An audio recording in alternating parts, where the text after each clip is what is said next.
insurance needs. This lesson looks at two methods producers can use to help customers answer the basic question, how much life insurance do I need?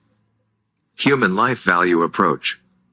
Nearly 100 years ago, a noted insurance specialist, Dr. Solomon S. Huebner, developed one of the first systems for determining life insurance needs. Called the human life value approach, it quantifies a person's economic value in a single sum that becomes the basis for a life insurance recommendation. The human life value approach starts by estimating a person's net future earnings, which it then discounts to a lump sum amount that represents the person's economic value. Key point. The human life value approach is rarely used today because it doesn't factor in what it really takes to secure a family's financial future. Because it takes a realistic look at a person's future financial needs, the needs approach is now used most often to determine life insurance needs. Needs approach. The needs approach is based on a detailed analysis of a person's current situation. It examines personal and family income, liabilities, and assets to calculate life insurance needs. Step 1. Gather personal information. Determining life insurance needs begins with collecting and analyzing the facts of the customer's personal situation.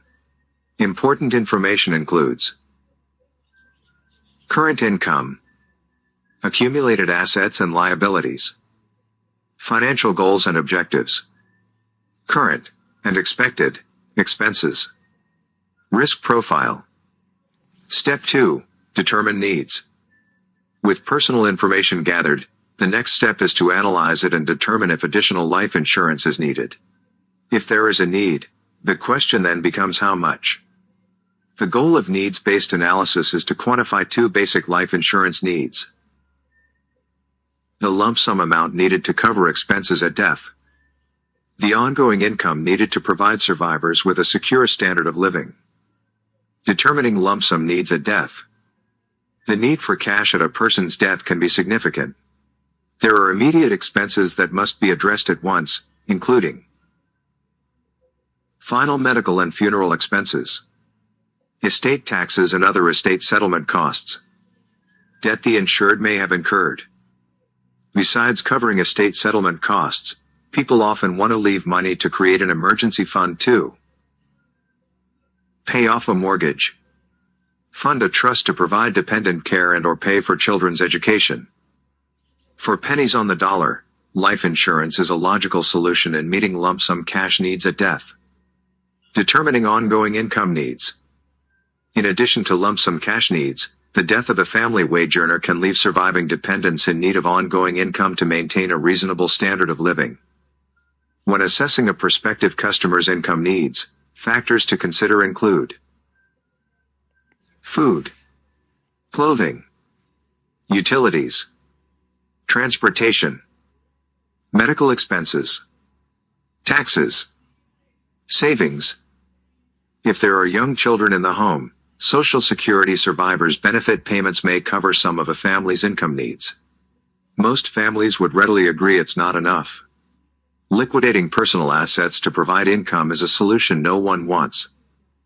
The logical and cost-effective solution is life insurance, whose settlement options can meet just about any ongoing income need.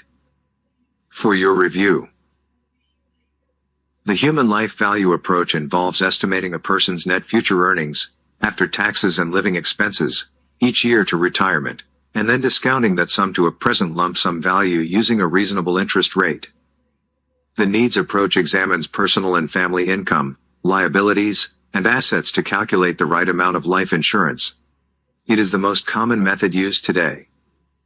The needs approach to determining the amount of life insurance needed requires that the producer examine the customer's personal situation in detail. Okay, so these are the questions for this lesson. Determining life insurance needs. Which of the following statements about methods for determining life insurance needs is correct? The human life value approach is the most common. The human life approach takes into account factors such as inflation and changes in the economy. The needs approach takes in actual family financial goals and objectives.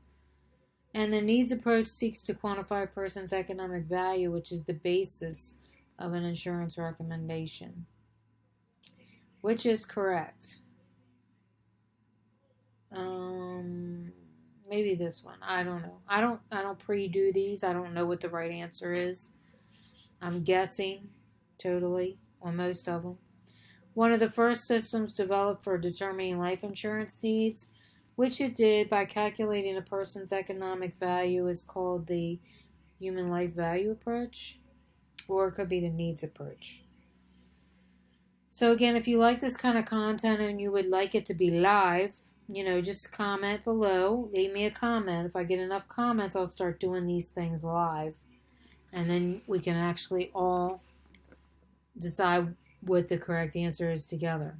If nobody answers me, then I know nobody's paying attention or watching it till the end. Or maybe I have ghost subscribers. I don't know.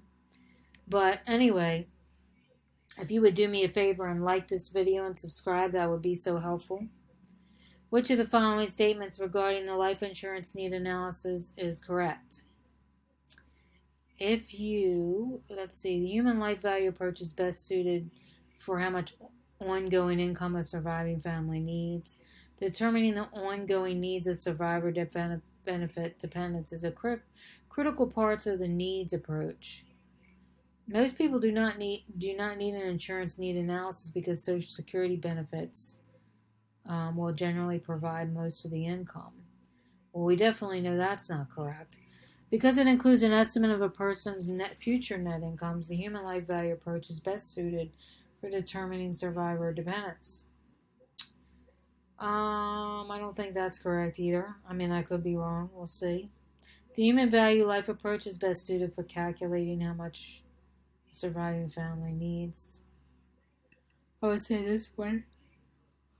Or the top one, if that's not right. We'll see. Alright, the needs approach to determining life insurance needs quantifies two basic categories of life insurance needs are immediate lump sum cash needs. Immediate lump sum cash needs and ongoing income needs. Funds to pay final expenses. Ongoing income needs of survivors and to pay monthly expenses. Immediate lump sum. This one's kind of mixed up. Alright, let's see how we did here. We only got half of them right. So the first one we got wrong. The methods for determining life insurance is correct is the needs approach, which takes into account family, financial goals, and objectives. So this is the correct answer, the needs approach, not the human life value approach. So if you're going to take the test, which I will be eventually too, that is the correct answer. Now this one here is one of the first systems developed for determining life insurance needs. When you calculate a person's economic value, that is called human life value approach. Alright, so I got this one right too, number 3. Determining the ongoing income of a surviving dependent is a critical part of the needs approach to life insurance needs analysis. Alright, this question 4, I knew I wasn't going to get right because it was too much here. So they're saying that the life insurance need quantifies two basic categories, which are immediate lump sum cash needs and ongoing income needs. So that's the correct answer here. So when an insured person dies, the two most basic categories of needs arise are immediate needs, which require a lump sum amount, and an ongoing income stream to cover their monthly expenses until they get their life back together. Okay, so the next one is the business uses of life insurance, if you're following along in this series.